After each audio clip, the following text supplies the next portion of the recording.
খুবই ভালো লাগছে। এগুলো তো ছোটোবেলার শৈশবের অনুভূতি। দেখেন, আমি আমার ঘুড়ি সবচেয়ে উপরে, আমি মনে হয় সবচেয়ে বেশি ঘুড়ি কেটেছি এই পর্যন্ত। বিশাল চেষ্টা, আমি মনে করি যে চেষ্টাতে আমরা সকলেই সফল হয়েছি।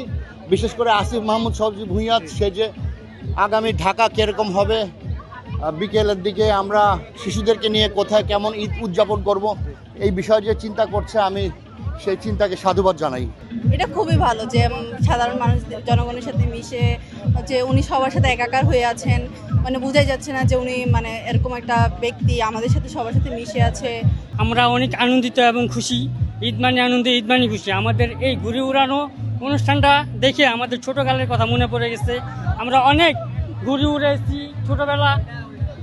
এই জন্য আপনাদের সজীব ভুইয়া ভাইকে ধন্যবাদ এরকম অনুষ্ঠান করার জন্য। নায়াসিনামাইড ও স্যালিসাইলিক সমৃদ্ধ লিলি ফেস ওয়াশ যা ফেসের ডেড স্কিন সেল দূর করে দেয় দ্বিগুণ ফাস্টার ব্রাইটেনিং। বরাবরই হচ্ছে এনসিপি অনেক বেশি ডিফারেন্ট থাকে। সো আমাদের জেনজি যে জেনারেশনটা, ওটার সাথে হচ্ছে এনসিপির যে সব কিছু পদক্ষেপ সব কিছু অনেক বেশি ম্যাচ হয়ে যায়।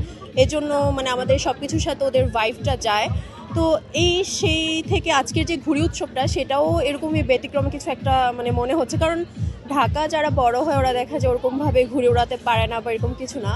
তো এই জন্য দেখা যায় যে এরকম ঘুরে ওড়ানো এরকম যে উৎসবগুলো আছে সেগুলো হচ্ছে আমরা এনজয় করতে পারতেছি। এরকম মানে তাদের এই যে পদক্ষেপ, এটার কারণে করতে পারছি আর কি।